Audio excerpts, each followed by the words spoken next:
Alors notre ami Yassine Jabri vient de mettre une vidéo, il nous défie Kabyle catholique et moi au sujet de la messe, sous prétexte que dans la messe, alors la liturgie catholique inciterait le prêtre ou ferait que le prêtre imiterait Moïse. Mais là, ce cher Yassine s'est fait avoir par une catholique qui est visiblement, malheureusement, ignorante sur ce point. Le prêtre n'imite pas du tout Moïse, il imite Jésus. Dans la théologie, le prêtre est configuré au Christ tête à la suite de son ordination, le sacrement de l'ordination qui fait qu'un homme normal devient... le Concile de Trente prend l'image de la cire marquée par le cachet. Donc il y a un changement de l'être profond du prêtre, ce qui fait une grande différence avec les protestants. Pour les protestants, le pasteur est simplement un homme comme les autres, à qui la communauté a donné mission de prêcher l'évangile. Dans l'ordination du sacerdoce catholique, le prêtre a son être profond changé, il est marqué. Donc, cher Yassine, je vous invite à étudier, si vous voulez critiquer le catholicisme, critiquez-le en lisant les textes officiels. Donc ça, j'insiste toujours, donc il y a les décrets des conciles. Alors il faudrait regarder dans des cours de liturgie, mais il n'y a pas que pour cette collecte. En général, le prêtre tient les bras en croix. Alors c'est un geste, si vous tenez les bras en croix, parce que Jésus nous a sauvés par la croix, et il faut dire que la messe, il y a une commémoration, c'est le renouvellement non sanglant du même sacrifice, mais il y a aussi le canon romain, le premier canon, le plus ancien, qui remonte aux apôtres. On fait mémoire de la mort, de la résurrection et de l'ascension de Jésus. Souvent chez les tradis, ceux qui sont en soutane, qui disent la messe en latin, pour même parler de manière assez simple, ils vont mettre l'accent sur le fait que la messe, on doit se comporter à la messe comme on se comporte au calvaire, au Golgotha. Mais il y a aussi la messe fait mémoire les mystères les trois mystères qui sont célébrés. Peut-être que ce mot célébrer n'est pas bon, mais en tout cas, il y a la mort, la résurrection et son ascension. Donc, mon cher Yassine, vous êtes fait avoir par une catholique qui vous dit une erreur. Il n'y a pas de limitation du prêtre, il est par rapport à Jésus. C'est-à-dire que le prêtre a ce geste des bras en croix comme Jésus a été crucifié, parce qu'on est sauvé par la croix de Jésus. Et le prêtre est médiateur, c'est-à-dire que le prêtre est intermédiaire entre Dieu et les fidèles, et le prêtre, comme Jésus a prié pour le salut, pour demander le pardon des péchés, le salut de tous les hommes de bonne volonté, et spécialement les chrétiens catholiques. Mais, donc, première chose, après, donc j'espère que... Il faudrait que je regarde, là je fais une réponse rapide, mais donc le geste n'est pas celui de Moïse, c'est celui de Jésus. Il y a dans le livre, dans la Genèse, il y a une préfiguration aussi de la croix, parce que les musulmans nous disent que Jésus, le Coran dit que Jésus n'a pas été crucifié, que c'est Allah qui a mis quelqu'un à sa place, un faux semblant. Et dans la Genèse, une des choses où la croix de Jésus a été annoncée, c'est le serpent d'airain, c'est-à-dire que les Juifs ont blasphémé Dieu, ont accusé Dieu d'être méchant. Dieu a envoyé contre eux des serpents qui les tuaient, qui provoquaient de grandes souffrances. Et là-dessus, les Juifs, quand ils ont eu ce châtiment, ont reconnu leur péché, ont dit à Moïse, prie Dieu pour qu'il nous guérisse de ces serpents. Et Dieu a dit à Moïse, tu vas faire un serpent en bronze, en airain, en bronze mêlé d'or, et tu vas le dresser en haut d'un mât. Et tous ceux qui seront mordus par les serpents, s'ils regardent le serpent en bronze doré, ils auront la vie sauve. Et c'est ce qui s'est passé. Et ça, Jésus a dit dans l'Évangile, quand je serai élevé de terre, j'attirerai tout à moi. Nous sommes tous marqués, mordus par le péché, et c'est en regardant Jésus, qui s'est fait pécher pour nous, sur la croix, que on trouve le salut, le pardon de nos péchés. Mais ce que je peux ajouter, c'est que je ne comprends pas, je ne vois pas en quoi, si c'était vrai. Moi je dis c'est faux, la liturgie, et je me prévaux, alors il faut voir des traités de liturgie, il doit y en avoir sur Internet, des cours de liturgie pour y voir quand on apprend aux prêtres. Moi il y a un livre que j'aime beaucoup, c'est les chanoines Cros et Garth, C-R-O-S, c'est des Belges, et Cros et Garth, et Garth c'est H-A-E-G-R-E-T.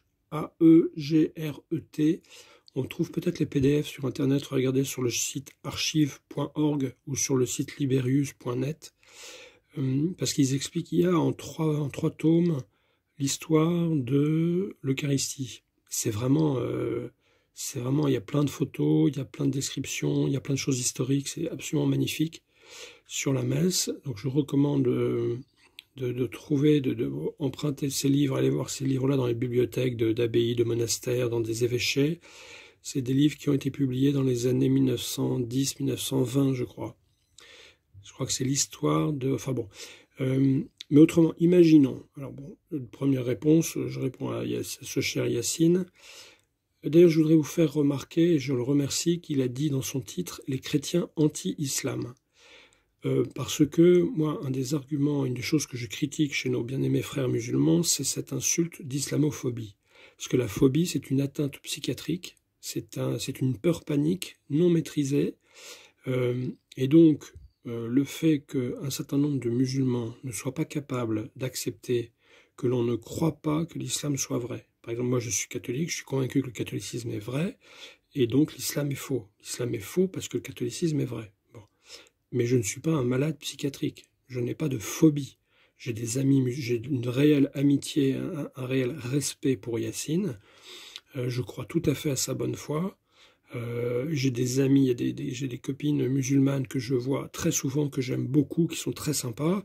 Dans les petites logos de ma chaîne, j'ai mis des belles choses que j'ai trouvées sur l'islam. J'utilise parfois la dernière vidéo que j'ai fait en direct, j'ai mis une magnifique page de Coran avec Al-Fatiha. Moi, je ne suis pas... il y a des hommes et des femmes extraordinaires en islam, il y a des musulmans et des femmes extraordinaires, évidemment, dans toutes les civilisations, donc évidemment en islam, et il y a de très belles réalisations artistiques, architecturales, bon voilà. Donc, et je remercie Yacine de parler de chrétiens anti-islam et non pas de chrétiens islamophobes. Parce que je crois même que ça sert la propre cause de Yacine, qui est un promoteur de l'islam, parce que je ne crois pas que moi je ne veux pas dire que tous ceux qui critiquent le catholicisme sont des phobiques. D'autant que ce mot d'islamophobie, il y a une forte ressemblance avec l'homophobie, que les militants LGBT, enfin certains, moi je connais des gens lesbiennes ou homosexuels que j'aime beaucoup et qui ont plein de qualités. Et tous les homosexuels, toutes les lesbiennes ne veulent pas traiter de malades psychiatriques phobiques, ceux qui, à cause notamment de leur religion, désapprouvent la promotion et l'égalité stricte absolue des droits, notamment, moi je pense que chaque enfant, c'est un bien pour chaque enfant d'avoir un père et une mère, et le fait que deux femmes privent d'un père masculin, un homme, un enfant, je trouve ça une source de maltraitance. Je pense que c'est une vraie souffrance pour l'enfant, que ce soit une petite fille ou un petit garçon. Et de même, si deux hommes achètent par PMA, mère porteuse, un petit garçon ou une petite fille, et qu'ils l'élèvent, cette petite fille ou ce petit garçon ne vont pas avoir de mère. La mère porteuse, elle est... parfois à l'autre bout du monde, en tout cas elle ne sera pas élevée. Donc cette petite fille ou ce petit garçon, il va souffrir toute sa vie de ne pas avoir eu de mère. Mais donc, continuons la réponse. Mon cher Yacine, quand bien même, ce que je vous ai dit, cette catholique est faux, c'est-à-dire que le prêtre n'imite pas un geste de Moïse. Bon, mais faisons l'hypothèse, imaginons qu'elle ait raison. Bizarrement, le prêtre n'imite pas Jésus, il imite Moïse. En quoi imiter ce geste de Moïse signifie qu'on est favorable aux amputations, aux crucifixions, au fait de faire payer une rançon à ceux qui ne sont pas musulmans, En quoi est-ce que ce serait vouloir l'équivalent du djihad pour les catholiques? Puisque vous-même, vous êtes une des premières sujets de discussion qu'on a eu Yacine et moi, il y a plusieurs années maintenant, c'était, je lui ai montré, j'avais répondu au défi de Jésus musulman, qui avait fait un défi lui-même au... Alors je pense que Jésus musulman, lui, il doit utiliser la terminologie psychiatrique aux islamophobes, je ne me souviens plus, pour faire une comparaison entre la violence dans le Coran et la violence dans la Bible. Et je lui ai sorti le consensus, parce que une des hérésies, peut-être c'est même peut-être un annulatif, une innovation de certains musulmans qui parlent du contexte. Ils inventent une nouvelle religion, il faudrait comprendre les versets du Coran par le contexte. Ça, c'est une... Je pense que ça rend mécréant d'ailleurs les musulmans si on est en ordre de leur logique, parce que ça n'a jamais existé. C'est vraiment des trucs de réformistes occidentaux qui ont perdu... En fait, c'est intéressant parce qu'ils refusent leur religion, ils refusent le consensus des oulémas, et ils inventent des choses pour essayer de sauver leur islam. Enfin bon. Et donc, le consensus, je vais montrer cette citation de 68 savants, des oulémas, qui interprètent les versets du Coran sur le djihad, et tous disent qu'il y a deux islams. Quand l'islam est minoritaire, il faut qu'il soit gentil, c'est le proverbe, tu baises la main, tu embrasses la main que tu ne peux pas couper. Mais quand l'islam est politiquement, militairement le plus fort, ils ont l'obligation du djihad, c'est-à-dire d'étendre la religion islamique, musulmane, par la force, par la conquête. Et ça n'est que tous les pays ont été conquis par la force. Il n'y aurait que la Malaisie, paraît-il, qui aurait été conquis sans conquête militaire. Donc, vous-même, cher Yacine, vous dites que vous acceptez cette violence si elle est dans un État islamique. Donc en fait, c'est intéressant parce que vous pensez, enfin peut-être que je comprends mal votre pensée, mais j'ai l'impression que vous dites, si la démocratie instaure un État islamique, alors la mise à mort des apostats, le fait qu'on coupe leurs mains, on les crucifie, qu'on soumette à une rançon les non-musulmans, ça vous paraît quelque chose de civilisé, ça ne vous paraît pas quelque chose de primitif ou de barbare? Bon. Même si c'était à la suite d'un référendum démocratique, c'est-à-dire que la majorité d'un pays se dise la charia c'est super, on va appliquer la charia dans notre pays, ça ne change pas le fait que, par exemple, l'esclavage dans la charia, dans la doctrine musulmane, l'esclavage c'est halal, c'est autorisé. Bon, c'est une abomination. L'esclavage c'est une abomination. Même si ça a été fait, voilà. Donc, si vous voulez, bon. Donc, deuxième partie de ma réponse, de dire, je ne vois pas en quoi, si le prêtre avait pris ce geste de Moïse. Alors, on va finir par ça. Lisez le livre de l'Exode, ce chapitre 17. Il y a ce qu'on appelle des préfigurations, c'est-à-dire un des signes que Jésus est le Messie, qu'il est vrai Dieu et vrai homme, c'est qu'il a été prophétisé dans l'Ancien Testament, alors que Mahomet n'a été prophétisé par personne. Et il n'a fait aucune prophétie. Parmi les prophéties, il y a donc le serpent d'airain, il y a aussi le sacrifice d'Isaac par Abraham. Isaac a porté le bois, comme Jésus a porté sa croix, le bois de la croix.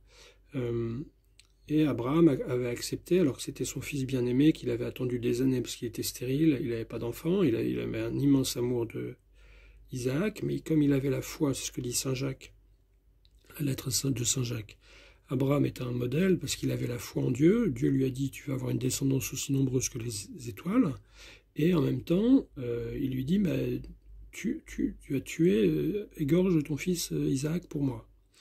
Et Abraham était prêt à faire ça parce qu'il était convaincu que Dieu ressusciterait son fils Isaac.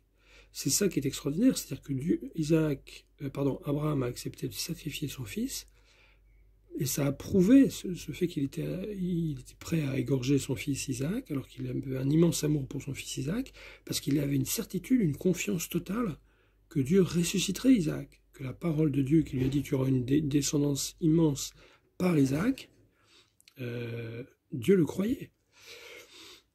Donc ça c'est le sacrifice d'Isaac par Abraham, c'est une préfiguration. Et cette bataille, donc dans le livre de l'Exode, les enfants d'Israël sont en guerre contre des Amalek, je crois.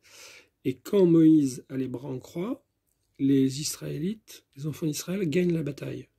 Et quand il est fait, c'est une posture fatigante, vous pouvez essayer de la tenir, les bras en croix, vous verrez, c'est très fatigant. Et donc, quand il baissait les bras, parce qu'il en avait marre, il était fatigué, les Israélites perdaient. Du coup, je suis un peu, mais il y a deux personnages dans le livre de l'Exode qui tiennent les bras de Moïse pour qu'il ait les bras en croix. Et évidemment, ça annonce la croix de Jésus.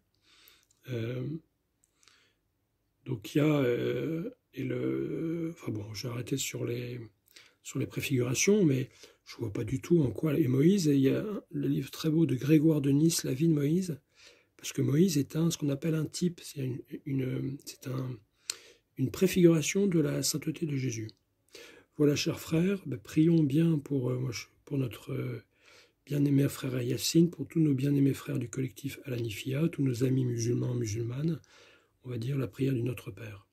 Notre Père, qui êtes aux cieux, que votre nom soit sanctifié, que votre règne vienne, que votre volonté soit faite sur la terre comme au ciel. Donnez-nous aujourd'hui notre pain de ce jour.